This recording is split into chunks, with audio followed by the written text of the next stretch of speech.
Hi friends, కాలచక్రం మూడో భాగం మొదలు పెడదాం. అసలు ఆ బాటిల్ ఎందుకు మాయమైంది, ఏమి జరుగుతుందో తెలియడానికి ఈ కథను మొదలు పెడదామా? హాయ్ ఫ్రెండ్స్, మా వీడియోలు మీకు నచ్చితే మా ఛానల్ని సబ్స్క్రైబ్ చేసి బెల్ ఐకాన్ నొక్కండి. Thank you. అది 1525 సంవత్సరం తెలుగుదేశాలను పాలిస్తున్న రాజా కార్తీకనందనుడి రాజభవనం. రాజభవనం లోపల ఉన్న ఆలయ గర్భగుడిలోని దేవుడు ముందు నూనె దీపాలు వెలుగుతుండగా పూజారులు సాయంత్రం ఆచారాలు ముగించుకుంటూ ఉన్నారు. విగ్రహం ముందు ఒక పవిత్రమైన పాత్ర ఉంచబడి ఉంది. అప్పుడే ఆ పాత్ర స్వల్పంగా కంపించింది. దానిలో నుండి ఒక విచిత్రమైన వెలుగు వ్యాపించింది. మరుక్షణంలోనే ఆ పాత్రలో నీటితో నిండిన షేకర్ బాటిల్ ప్రత్యక్షమయ్యింది. పూజారులు ఒక్కసారిగా ఉలిక్కిపడ్డారు. వారిలో ఒకరు, ఇదేం వస్తువు, ఇలాంటి దాన్ని నేనెప్పుడూ చూడలేదు అని దానినే చూస్తూ నిలబడిపోయారు. వారికి తెలియదు, ఆ వస్తువు 700 సంవత్సరాల ముందు భవిష్యత్ కాలం నుంచి ఇక్కడికి వచ్చిందని. ఒకప్పుడు శక్తివంతంగా ఉన్న చంద్ర సామ్రాజ్యం ఇప్పుడు బలహీనపడిపోయింది. ఎన్నో సంవత్సరాల పాటు రాజా కార్తీకనందనుడు తన రాజ్యాన్ని కాపాడుకునేందుకు యుద్ధాలు చేశారు. కానీ ఆ యుద్ధాలు రాజ్య ఖజానాన్ని ఖాళీ చేశాయి. సైన్యాలు నిరంతరం ప్రయాణించాయి. అదే సమయంలో ప్రకృతి కూడా క్రూరంగా మారింది. వర్షాలు లేక పంట భూములు బీటలు వాలాయి. నదుల్లోని నీరు లేక మైదానాల్లా మారిపోయాయి. రాజ్యంలోని ప్రజలందరూ బాధపడుతున్నారు. రైతులు ఎండిపోయిన నేలను చూసి నిస్సహాయంగా ఉండిపోయారు. పశుపక్షాదులన్నీ ఆకలితో అలమటిస్తున్నాయి. గ్రామస్తులు ఒక్క గుప్పెడు నీరు కోసం మైళ్ళ దూరం నడుస్తున్నారు. రాజధాని నగరంలో కూడా బావులు ఎండిపోయాయి. తన ప్రజల కోసం ఎన్ని చేసినప్పటికీ రాజు నిస్సహాయతలో బాధపడుతున్నారు. రాజభవనంలో మంత్రుల ఆందోళనలో మహారాజా ధాన్య నిల్వలు దాదాపు అడుగంటాయి. దక్షిణ ప్రాంతంలోని గ్రామాల్లోని ప్రజలు ఇప్పటికే ఇళ్లు వదిలి వెళ్ళిపోతున్నారు. ఇంకా ఇప్పుడు కూడా వర్షాలు రాకపోతే ఇక ఈ రాజ్యం నిలబడదు మహారాజా అని చెప్పారు. రాజా కార్తీకనందనుడు తన సింహాసనం పైన నిస్సహాయంగా ఉండిపోయారు. యోధుడైన రాజు, ఒకప్పుడు విశాలమైన భూములను రక్షించిన పాలకుడు. కానీ ఈరోజు ఆకాశంతో పోరాడలేక నిస్సహాయుడయ్యాడు. ఆ సాయంత్రం భారమైన మనసుతో రాజు ఒంటరిగా రాజభవనంలో ఉన్న ఆలయానికి వచ్చారు. రాజు దేవుడు ముందు ప్రార్థనలో ఉండగా ఒక పూజారి పరిగెత్తుకు వచ్చి, మహారాజా, పూజ గదిలో ఒక అద్భుతం జరిగింది అని చెప్పాడు. రాజు ఒక్కసారిగా పైకి లేచి, ఏం అద్భుతం అని ప్రశ్నించారు. పవిత్ర పాత్రలో ఒక వింత వస్తువు ఎక్కడి నుంచో ప్రత్యక్షమైంది మహారాజా అని పూజారి చెప్పాడు. రాజు వెంటనే లేచి బయలుదేరాడు. రాజు ఆలయ గర్భగుడిలో ప్రవేశించేసరికి పూజారులు మరియు సైనికులు పవిత్ర పాత్ర చుట్టూ నిలబడి ఉన్నారు. ఆ పాత్రలో ఒక పారదర్శకమైన వస్తువు, లోపల స్వచ్ఛమైన ద్రవంతో నిండిన విచిత్రమైన వస్తువు కనిపిస్తోంది. అది ఆ కాలానికి పూర్తిగా తెలియని వస్తువు. రాజు నెమ్మదిగా దాన్ని తన చేతిలో తిప్పుతూ చూడసాగారు. ఈ వస్తువు మృదువుగా ఉంది, తేలిగ్గా ఉంది, వింతగా అనిపిస్తోంది.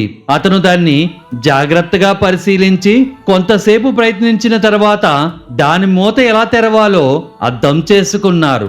రాజు ముందుగా ఆ ద్రవాన్ని వాసన చూసి తర్వాత ధైర్యం తెచ్చుకుని ఆ జలాన్ని కొద్దిగా నోట్లో వేసుకున్నారు. వెంటనే రాజుగారి కళ్ళు ఒక్కసారిగా మెరిశాయి. ఈ ద్రవం తియ్యటి నీరు. ఈ కరువు కాలంలో నేను తాగిన నీటి కంటే ఇది ఎంతో శ్రేష్టమైన నీరు అన్నారు రాజుగారు. ఒక్క క్షణంలో రాజుగారి మనసు భావోద్వేగంతో నిండిపోయింది. దేవతలు మన్ని వదిలేలేదు, మనతోనే ఉన్నారనటానికి ఈ నిదర్శనం పంపించారు అన్నారు. ఆ విశ్వాసంతో నిండిన రాజు వెంటనే భగవంతుడికి సందేశం పంపించాలని అనుకున్నారు. ఆయన వెంటనే తాళపత్రాల్ని తీసుకురమ్మని ఆదేశించారు. దేవుడు ముందు కూర్చుని జాగ్రత్తగా తెలుగులో రాయటం ప్రారంభించారు. ఆ లేఖ ఇలా ఉంది: నేను చంద్ర సామ్రాజ్యానికి రాజైన కార్తీకనందనుణ్ణి. నా రాజ్యం కరువుతో బాధపడుతోంది. నా ప్రజలు దాహంతో కష్టపడుతున్నారు. దేవతలారా, మీరు కరుణించి మాకు సహాయం చేయండి అని రాసి రాజుగారు ఆ లేఖను ఆ పవిత్ర పాత్రలో ఉంచి నమస్కరించారు. ఆ విచిత్రమైన నీటిని పంపిన దేవతలు ఆ సమాచారాన్ని స్వీకరిస్తారని రాజుగారి నమ్మకం. రాజుగారి పాత్రలో వేసిన ఆ సందేశం అందరూ చూస్తుండగానే వెలుగు వచ్చి మాయమైపోయింది.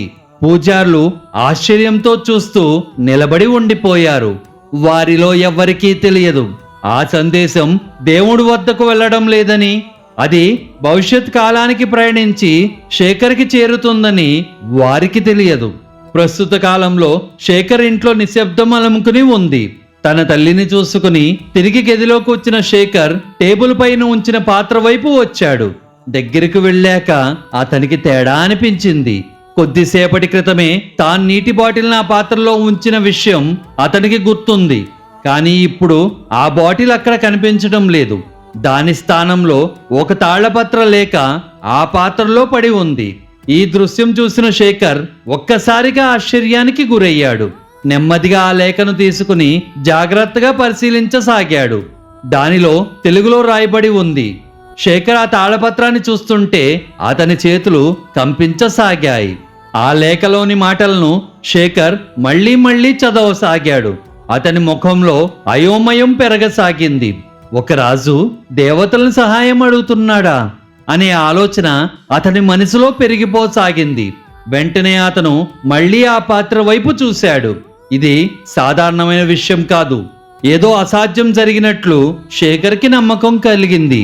శేఖర్ వెంటనే తన ల్యాప్టాప్ తెరిచాడు. అతని గుండె వేగంగా కొట్టుకోసాగింది. కింగ్ కార్తీక నందన చందన ఎంపైర్ అని సెర్చ్ బాక్స్ లో టైప్ చేశాడు.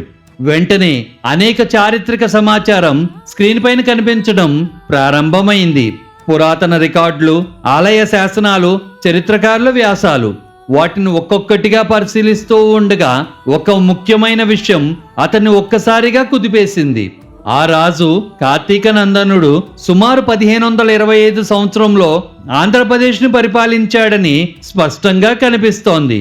శేఖర్ నెమ్మదిగా కుర్చీలో వెనక్కి వాలి ఏమి జరుగుతోందని విశ్లేషించడం మొదలుపెట్టాడు. అప్పుడు శేఖర్కి ఏం జరిగిందో అర్థమైంది. తాను ఆ పాత్రలో పెట్టిన నీటి బాటిల్ ఏదో విధంగా గతకాలానికి ప్రయాణించి ఉండాలి. అలాగే ఆ కాలంలో ఆ రాజు రాసిన లేఖ 700 సంవత్సరాల తర్వాత తన గదిలోకి చేరింది. అంటే ఈ పాత్ర సాధారణమైంది కాదు. ఇది 2 వేరువేరు కాలాలను కలుపుతోందని అతనికి అర్థమైంది. శేఖర్ కొన్ని నిమిషాల పాటు మౌనంగా కూర్చున్నాడు. ఆ లేఖలో ఉన్న రాజు తన సందేశంలో విన్నవించుకున్న బాధలు అతని మనసును తాకాయి. దాహంతో చనిపోతున్న ప్రజలు, కరువుతో నష్టపోతున్న గ్రామాలు, ఇవి చదివిన శేఖర్ పట్టించుకోకుండా ఉండలేకపోయాడు. చివరికి అతను ఒక కాగితం తీసుకుని తాను మరియు ఆ రాజు ఇద్దరూ తెలుగువారే కనుక తెలుగులో రాయాలని నిర్ణయించుకున్నాడు. అతను జాగ్రత్తగా సమాధానం రాశాడు. అలా రాసిన లేఖను శేఖర్ ఆ పాత్రలో ఉంచాడు. వెంటనే ఆ పాత్రలో ఒక వెలుగు మెరిసి ఆ పాత్ర కంపించింది. వెంటనే ఆ ఉత్తరం గిన్నెలో నుండి మాయమైపోయింది. ఎన్నో రోజుల తర్వాత మొదటిసారి శేఖర్ ఒక ఆశాభావానికి లోనయ్యాడు. రాజా కార్తీక నందనుడి రాజభవనంలో ఉన్న ఆలయంలో ఆ పవిత్ర పాత్ర గురించి పూజారులు మాట్లాడుకుంటూ ఉన్నారు. అప్పుడే అకస్మాత్తుగా ఆ పాత్ర మళ్ళీ కంపించింది. అందులో ఒక మడతబెట్టిన తెల్లని కాగితం ప్రత్యక్షమయ్యింది. పూజారులు భయంతో ఆ విషయం వెంటనే రాజుగారికి తెలియజేశారు. రాజా కార్తీక నందనుడు వెంటనే అక్కడికి వచ్చి ఆ విచిత్రమైన పదార్థాన్ని జాగ్రత్తగా చేతిలోకి తీసుకుని పరీక్షించి చూడసాగాడు. ఇది మృదువుగా ఉంది, సన్నగా ఉంది, వంగే లక్షణం కూడా ఉంది. ఏమిటిది అని ఆశ్చర్యపోయాడు. రాజు ఎప్పుడూ చూడని పదార్థం అది. రాజు ఎంతో జాగ్రత్తగా ఆ కాగితాన్ని విప్పి అందులో రాయబడిన తెలుగును మెల్లగా చదవడం ప్రారంభించాడు.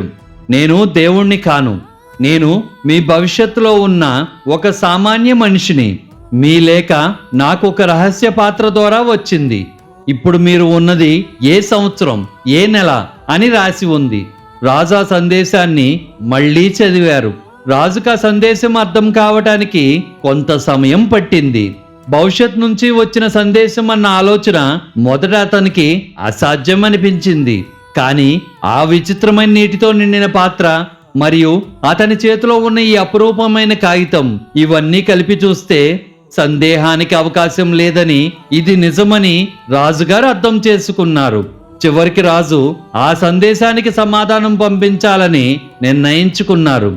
రాజుగారు ఒక తాళపత్రాన్ని తీసుకుని జాగ్రత్తగా రాయడం ప్రారంభించారు. ఇది శక సంవత్సరం 1518. ప్రస్తుతం ఆషాఢ మాసం. నేను చంద్ర సామ్రాజ్యానికి రాజైన కార్తీక నందనుణ్ణి అని రాసి ఆ లేఖను తిరిగి ఆ పవిత్ర పాత్రలో ఉంచారు. కొన్ని క్షణాల్లోనే ఆ లేఖ తిరిగి మాయమైపోయింది. ఇప్పుడు వీరి జీవితాలు ఎలా మలుపు తిరగబోతున్నాయో తెలియటానికి కాలచక్రం తర్వాత భాగం చూడండి. మళ్ళీ వచ్చే భాగంతో కలుద్దాం. Bye friends.